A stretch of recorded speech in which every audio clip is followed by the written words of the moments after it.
I'm Janet Connor. Most of you know me as the author of Writing Down Your Soul, and you know that in 2018, somebody woke me up in the middle of the night and said, honey, you're now a prayer artist. And you know that I have been walking that path of prayer artist now for 3 years and loving absolutely every minute of it. And I thought, this is pretty spectacular. I like being a prayer artist. I love saying yes to prayer artists. It doesn't get any better than this. Huh? I received probably the biggest gift of my life last year under quarantine. Quarantine turned out, for me, doesn't have to be true of everybody. It turned out to be this incubator Mm, because I was stuck at home and I didn't even go to the grocery store for an extended period of time. And I realized now I was just being held in the arms of love. The Black Madonna was wrapping her arms around me and carrying me to places I could never, ever have asked for or planned or even imagined. The great seed, the great gift that was given to me last August was the word witch. mm, Okay, witch. Now there's a word. There's a word that got somewhere between 40 and 60,000 men and women murdered just on the European continent in the period we call the burning times or the witch craze. So it's automatic. When somebody throws that word at you, you have this instantaneous, huh, because it was the number one terrorist word thrown primarily at women for not just 200 or 300 years, but for thousands of years. mm, And yet, my body said, yes. Now, my agent didn't say yes. She said, you cannot use that word, which came to me in an endorsement for the reprint, the relaunch of Writing Down Your Soul. So I fired her. Now, I did not understand the power of that word. I didn't. I had to just sit with it and let it cook me and follow where it wanted to go. And where it wanted to go pretty quickly was to create this massive event I'm doing this summer, the Return of the Witches, Jeanne d'Arc, Listening, Novena.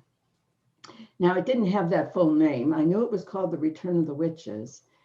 And as I sat alone in my house, writing about it, thinking about it, praying about it, and starting to read about it, I thought, well, who's the most famous witch of all time? Joan of Arc. And so she immediately went on the list. Well, she's not having mm, it. She very quickly made it clear that this is her novena. It's her event. There are 13 women that were tortured and murdered, and some of them burned at the stakes as witches, but she's leading the parade. It's her novena. And so my dear friend Perdita Finn said, Janet, you might want to read St. Joan of Arc by Vita Sackville West. And you for sure need to read Joan of Arc by the incredible, magnificent Anne Barstow. Don't think you're going to be able to see that. Oh, my goddess. yeah. And then books and books and books and books. And even she moved in. As you can see, I just cannot tell you how glorious it is to say yes to this woman, to say, yes, you are the greatest witch of all time, to say, yes, I will create this magnificent novena. She wakes me up in the middle of the night and all I do is roll over and write it. So I got the dates It's every Saturday in June, July, and August, 13 Saturdays for 13 witches. I got the name. It's her novena. And so one day, chatting with Perdita, I said, wait a second, we have a problem. We have a problem. It's her novena, but she's not one of the 13 weeks.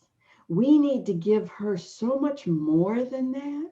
We need to all line up under her banner and listen to who this woman is and this ancient goddess story that she's here to tell. She needs her own prayer intensive.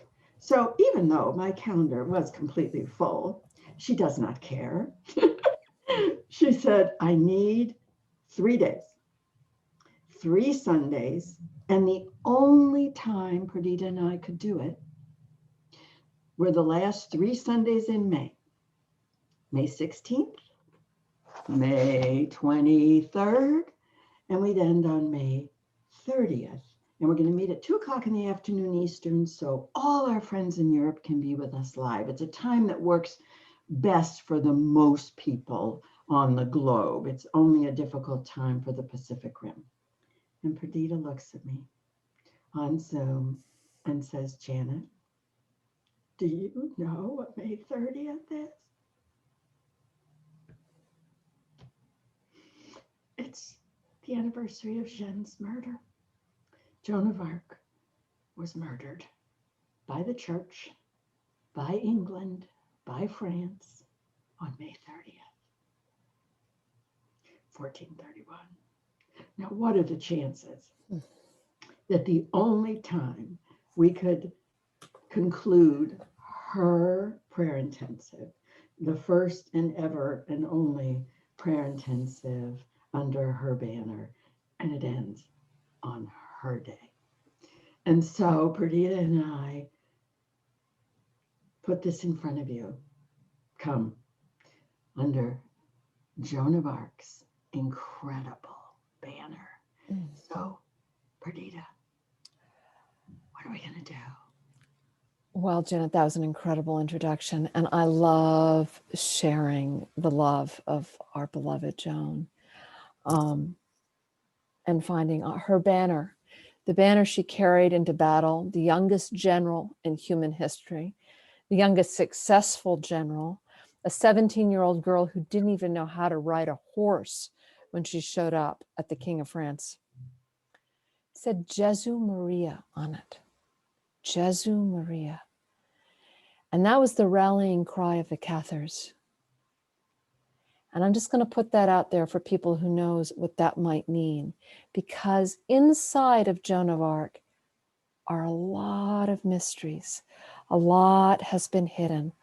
And the church sainted her. They call her Saint Joan of Arc, but they didn't saint her until 1920.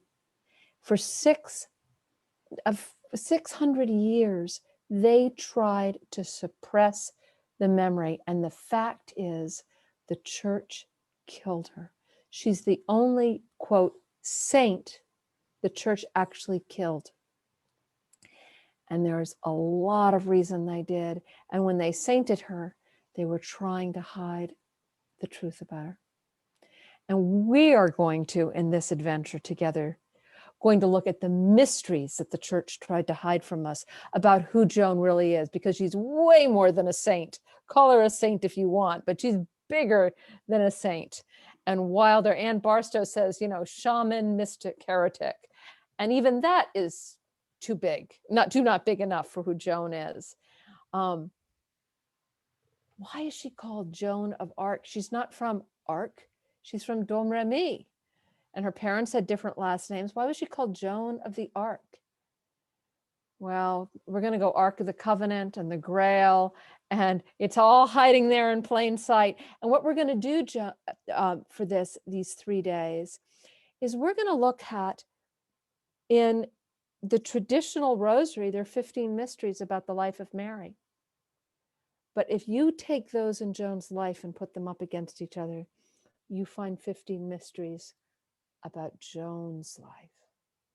And we're going to step inside each of those mysteries and see what's hidden inside of them, because Joan has been waiting for this moment. Now really is the hour of her return. And let's find out why Joan said, when she was terrified when she found out they were going to burn her. She really, really tried not to be killed. I mean, it's important to know she didn't seek martyrdom. She wanted to go home and be with her mom. But when they told her they were going to burn her, she looked at them and said, I won.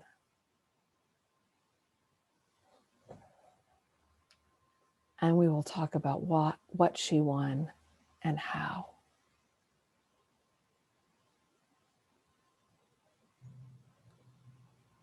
Okay, I don't think I can even talk. I love this woman so much. I'm just, and I love her because I love you. Joan came into my life because Perdita Finn and the work with the dead came into my life, and the rosary came into my life, and the mysteries, and all of it. And so for Perdita and I to create this prayer intensive under Joan, I don't call her Saint Joan of Arc, under Joan of Arc's banner. Yeah.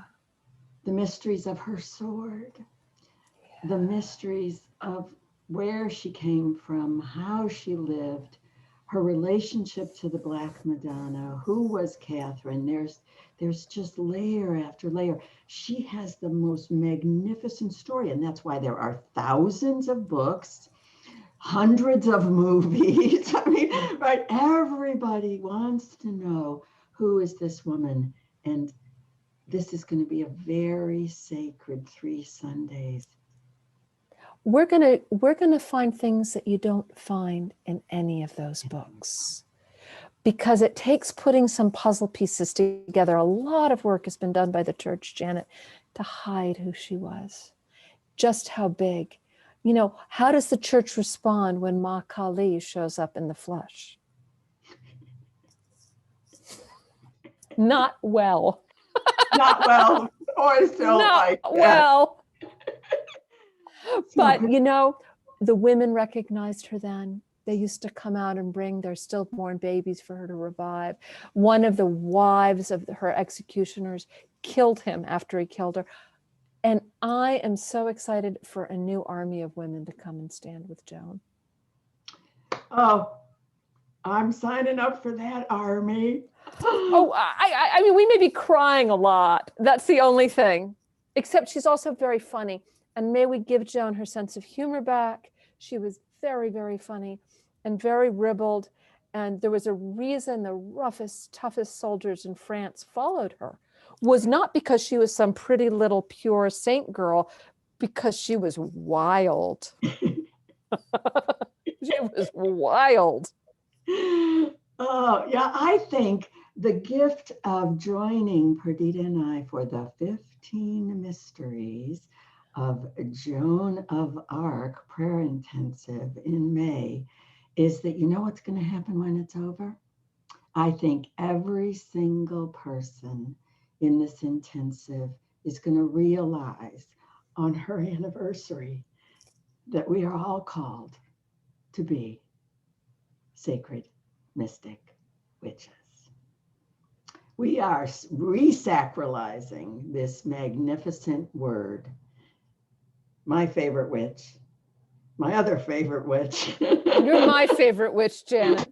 And may I just say, for witch, for this minute, word witch comes from the word wick. You know, the wick in a candle, and you hear Wicca, but we don't think about what that word means. The wick is the green life shoot within us. It's our life force. So what we're claiming when we call ourselves witches is our right to have life force. That's what she won. And she's bringing it to us. Come alive, come alive, come alive. The patriarchy has kept us small and dead and silent. And you think they could kill Joan? Forget it. You don't kill Joan.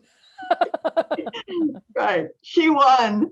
Come and find out what she won and why she won at the 15 Mysteries of Joan of Arc prayer intensive, May 16th, and ending on her anniversary. All the details are below. I love you. I love you, Janet. Thanks for the opportunity to do this. This is just this is my deepest heart's joy.